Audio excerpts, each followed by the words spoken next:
श्रीमद् भगवत गीता यथारूप अध्याय 15 पुरुषोत्तम योग श्लोक 15.1 श्री भगवान उवाच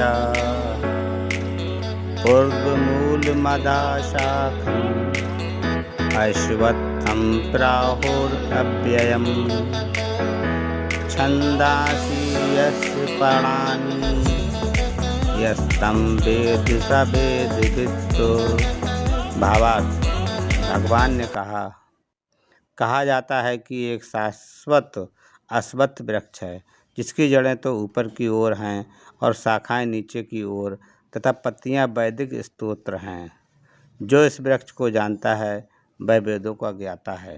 तात्पर्य, भक्ति योग की महत्ता की विवेचना के बाद ये पूछा जा सकता है, वेदों का क्या प्रयोजन है। इस अध्याय में बताया गया है कि वैदिक अध्ययन का प्रयोजन कृष्ण को समझना है। अतएव जो कृष्ण भावना भावित है, जो भक्ति में रत है, वह वेदों को पहले से जानता है। इस भौतिक जगत के बंधन की तुलना अश्वत्थ के वृक्ष से की गई है। जो व्यक्ति सकाम कर्मों में लगा है उसके लिए इस वृक्ष का कोई अंत नहीं है। वह एक शाखा से दूसरी ओर, दूसरी से तीसरी में घूमता रहता है। इस जगत रूपी वृक्ष का कोई अंत नहीं है और जो इस वृक्ष में आसक्त है उसकी मुक्ति की कोई संभावना नहीं है। वैदिक स्तोत्र जो आत्मोन्नति के लिए हैं वे ही इस वृक्ष के पत्ते हैं। इस वृक्ष की जड़ें ऊपर की ओर बढ़ती हैं क्योंकि वे इस ब्रह्मांड के सर्वोच्च लोक से प्रारंभ होती है जहाँ पर ब्रह्मांड स्थित है। यदि कोई इस मोड़ रूपी अविनाशी वृक्ष को समझ लेता है तो वह इससे बाहर निकल सकता है। बाहर निकलने की इस विधि को जानना आवश्यक है। पिछले अध्यायों में बताया जा चुका है कि भवबंधन से निकलने की कई विधियाँ हैं। हम 13वें अध्याय तक ये देख चुके हैं कि भगवत भक्ति ही सर्वोत्कृष्ट विधि है। भक्ति का मूल सिद्धांत है भौतिक कार्यों से विरक्ति तथा भगवान की दिव्य सेवा में अनुरक्ति। इस अध्याय के प्रारंभ में संसार से आसक्ति तोड़ने की विधि का वर्णन हुआ है। इस संसार की जड़ें ऊपर को बढ़ती हैं। इसका अर्थ है कि ब्रह्मांड के सर्वोच्च लोक से पूर्ण भौतिक पदार्थ से ये प्रक्रिया शुरू होती है। वहीं से सारे ब्रह्मांड का विस्तार होता है जिसमें अनेक लोक उसकी शाखाओं के रूप में होते हैं। इसके फल जीवों के कर्मों के फल के अर्थात धर्म, अर्थ, काम तथा मोक्ष के द्योतक हैं।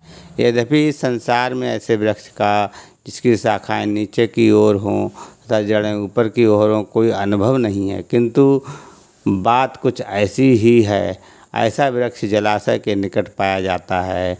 हम देख सकते हैं जलाशय के तट पर उगे वृक्ष का प्रतिबिंब जल में पड़ता है तो उसकी जड़ें ऊपर तथा शाखाएं नीचे की ओर दिखती हैं। दूसरे शब्दों में ये जगत रूपी वृक्ष आध्यात्मिक जगत रूपी वास्तविक वृक्ष का प्रतिबिंब मात्र है। इस आध्यात्मिक जगत का प्रतिबिंब हमारी इच्छाओं में स्थित है। जिस प्रकार वृक्ष का प्रतिबिंब जल में रहता है, इच्छा ही इस प्रतिबिंब भौतिक प्रकाश में वस्तुओं के स्थित होने का कारण है। जो व्यक्ति इस भौतिक जगत से बाहर निकलना चाहता है उसे वैश्लेषिक अध्ययन के माध्यम से इस वृक्ष को भली भांति जान लेना चाहिए। फिर वह इस वृक्ष से अपना संबंध विच्छेद कर सकता है। यह वृक्ष वास्तविक वृक्ष का प्रतिबिंब होने के कारण वास्तविक प्रतिरूप है। आध्यात्मिक जगत में सब कुछ है। ब्रह्मा को निर्विशेषवादी इस भौतिक वृक्ष का मूल मानते हैं और सांख्य दर्शन के अनुसार इसी मूल से पहले प्रकृति, पुरुष और तब 3 गुण निकलते हैं और फिर 5 स्थूल तत्व, 5 महाभूत, फिर 10 इंद्रियां, 10 इंद्रिय, मन आदि। इस प्रकार वे सारे संसार को 24 तत्वों में विभाजित करते हैं। यदि ब्रह्मा समस्त अव्यक्तियों का केंद्र है तो इस प्रकार से ये भौतिक जगत 180 अंश गोलार्ध में है और दूसरे 180 अंश गोलार्ध में आध्यात्मिक जगत है।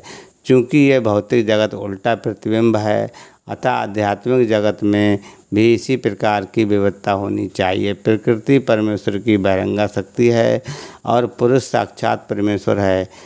इसकी व्याख्या भगवत गीता में हो चुकी है। चूँकि ये अभिव्यक्ति भौतिक है तथा क्षणिक है, प्रतिबिंब भी क्षणिक होता है, क्योंकि कभी वह दिखता है और कभी नहीं दिखता, परंतु वह स्रोत जहाँ से ये प्रतिबिंब होता है शाश्वत है। वास्तविक वृक्ष के भौतिक प्रतिबिंब का विच्छेदन करना होता है। जब कोई कहता है कि अमुक व्यक्ति वेद जानता है, तो इससे समझा जाता है कि वह इस जगत की आसक्ति से विच्छेद करना जानता है।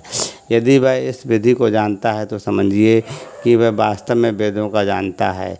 जो व्यक्ति वेदों के कर्मकांड द्वारा उत्कृष्ट होता है, वह इस वृक्ष को सुंदर हरी पत्तियों के आकृष्ट होता है। वह वेदों के वास्तविक उद्देश्य को नहीं जानता। वेदों का उद्देश्य भगवान ने स्वयं प्रकट किया है और वह है इस प्रतिबिंबित वृक्ष को काटकर आध्यात्मिक जगत के वास्तविक वृक्ष को प्राप्त करना। हरे कृष्णा।